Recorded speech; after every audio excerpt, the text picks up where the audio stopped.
بھائی بات یہ ہے کہ افطار میں جیسے ہو گیا یہ ایک اچھا آپ نے بفیٹ کروا دیا، افطار کرا دیا، روزانہ بھی نعمتیں ہوتی ہیں، لیکن ایک اس کی جو ایک عادت بن گئی ہے ہمارے گھروں میں، اگر یہ 4 قسم کی تلن نہ ہو اور یہ ایک بھرا ہوا نہ ہو تو کبھی ایک دن ایسا نہ ہو تو بچے بھی جو ہیں وہ شور کر دیتے ہیں اور بڑاؤں کا بھی موڈ بھی خراب ہو جاتا ہے. تو کوئی اس میں ہونا چاہیے یا ٹھیک ہے اسی طرح چلنے دیں؟ دیکھیں اگر اللہ نے نوازا ہے تو مفتی صاحب نے کہا نا اچھی نیتوں کے ساتھ تو گھر والوں کو اچھا کھانا کھلائے تو اس کا بھی ثواب ہے. روزانہ؟ ہاں روزانہ بھی ثواب ہے، ظاہر ہے سچی بات ہے. یعنی دیکھیں ایک تو وہ ہے کہ جو لیول ہے سادگی کا، توکل کا، للہیت کا، کہ بندہ ہوتے ہوئے بھی اچھے کھانے نہ کھائے، وہ لیول تو کمال کا بزرگوں کا ایک لیول ہے. لیکن اگر آپ اس کو فضول خرچی نہ سمجھیں، اپنے اہل خانہ پر اچھے کھانے اگر آپ افورڈ کر سکتے ہیں تو کھلائیں، کیونکہ یہاں نارملی ریاکاری نہیں ہوتی. ہاں اب آپ اس کو بھی دسترخوان سجا کر ذرا اپنے پیج پہ لگائیں کہ آج ماں بدولت کے گھر میں یہ آئٹم میں بنی، تو پھر اپنے دل سے پوچھ لیں یہ کیوں کر رہے ہیں آپ، یہ نہ کریں. ہاں لیکن ایک اور اس میں بات ہے کہ اگر آپ نے اچھا پکایا ہے نا تو کچھ اپنے ملازمین کو، جو آپ کے غریب رشتہ دار ہیں، آپ کے گھر کے آس پاس ایسے لوگ ہوتے ہیں، گھر میں کام کرنے والے ہوتے ہیں، اچھا ہوتا یہ ہے اپنے لیے اچھا ان کے لیے بچا ہوا، اچھا اپنی فرائی الگ ان کا فرائی الگ، یہ نہ کریں. مغرب کے بعد بٹرا ہوتا ہے، نہیں یہ نہ کریں. دیکھیں آپ کو میں کہتا ہوں ایک کو کھلائیں لیکن جو کھایا نا وہی کھلائیں، پھر اس کا جو اجر، جو اس کا ثواب. بلکہ ہمیں تو یہ سوچنا چاہیے، اپنے بچوں کو بھی کہنا چاہیے کہ شاید ہم جس کو کھلا رہے ہیں نا وہ پورا مہینہ یہ نہیں کھا سکتے، تو ہمیں اللہ نے اگر وسعت دی ہے تو اس مہینے میں آپ اوروں کو بھی اچھا ہی کھلائیں، بہت اچھی بات، بہترین ہی کھلائیں. ہم نے دیکھا ہے کہ کچھ لوگ افطار پارٹی کرتے ہیں اور بڑی شاندار کرتے ہیں اور اس میں غریبوں کو بلاتے ہیں. زبردست. اب وہ کھلائیں نا یار، اس کو کھلائیں جس کے لیے کھانا واقعی بہت بڑی نعمت ہے. آپ ان کو بلاتے ہیں جو آدھا کھاتے ہیں آدھا گراتے ہیں، تو ایسے غریبوں کو بھی اس میں ساتھ ضرور شامل رکھیں. امیر اہل سنت یہ رمضان کے آس پاس اور رمضان کے شروع میں بھی اس طرح کی ترغیبیں بھی دیتے ہیں کہ مساجد میں تو نارملی وہ افطاری کے دروازے کھل جاتے ہیں، لیکن بیچارے وہ غریب اسلامی بہنیں، ان بیوائیں، یتیم، ان کو پوچھنے والے جو گھر میں افطاری کر رہے ہیں انہیں کوئی نہیں. اب دیکھیں یہ بھی کیسا پوائنٹ ہے کہ مسجدوں میں تو بھائی بہت ساری چیزیں، لیکن جو بہنیں گھر پہ بیٹھی ہیں فروٹ کب کھائیں گی؟ جو غریب لوگ ہیں. اچھا پھر جو جن کے گھر میں سموسے یا اس طرح کی چیزیں تو نہیں جاتی، تو اگر آپ کو اللہ پاک نے نوازا ہے تو کوشش کر کے غریبوں کے گھروں تک پہنچا دیں. وہ کتنی خوشی خوشی افطار کریں گے. سبحان اللہ.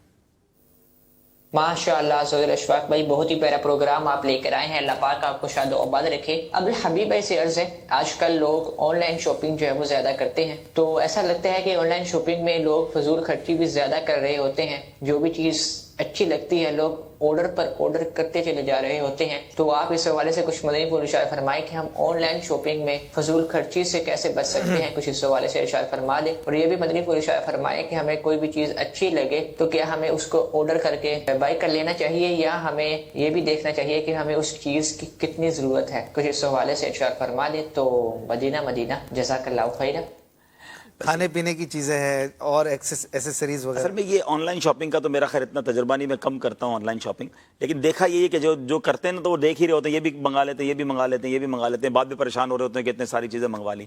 اسی طرح جیسے کسی اسٹور میں گئے، لینے تھے ٹوتھ پیسٹ اور واپس نکلے تو 2-4 ہزار روپئے جیب سے نکل گئے، کیونکہ جو اتنا اچھا سجاتے ہیں. بلکہ مجھے ایک یہ اسٹور والوں نے ایک سائیکی بتائی کہ جو چیز لوگوں نے لینی ہوتی ہے نا وہ سب سے آخر میں رکھتے ہیں.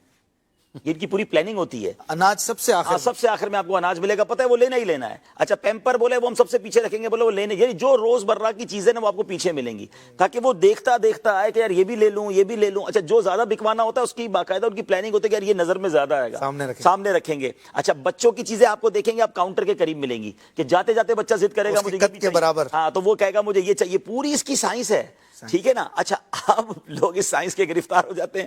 کئی بار ایسا ہوتا ہے کہ لینے جاتے ہیں تو چیزیں زیادہ لے لیتے ہیں. تو وہی بات ہے، ضرورت ہے تو لیں، ورنہ گھر میں بھی بعضوں کا جگہ نہیں ہوتی رکھنے کی. چیزیں تو آ جاتی ہے بعد میں، گھر والے ہی کہہ رہے ہوتے ہیں کہ اب ایک کبڑ بھی منگوا دیں، آپ نے چیزیں تو اتنی لے لی ہیں اس کو رکھیں کہاں.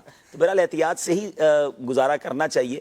تو وہ بعض اوقات اس میں ایک اور وجہ بھی ہوتی ہے کہ جس نے اپنے ہاتھ سے کمایا ہوتا ہے نا وہ اتنی فضول خرچی نہیں کرتا. جو باپ کمائی ہوتی ہے نا، یا بس بنا بنایا مل گیا سب، تو اس کو احساس ہی نہیں ہوتا یہ پیسے کہاں سے آتے ہیں اور کیسے آتے ہیں. تو اللہ کرے کہ یہ ہم سب کو احساس ہو کہ جو کمانے والا گھر میں کوئی ہے یا جس نے اتنی محنت سے سب کچھ کیا ہے تو اس کے پیسے کو اس طرح ضائع نہیں کرنا. ٹھیک ہے، لیکن اس میں پہلے بھی یہ بات ہوئی تھی کہ جو حلال کماتا ہوگا نا وہ بھی فضول خرچی نارملی کم کرے گا.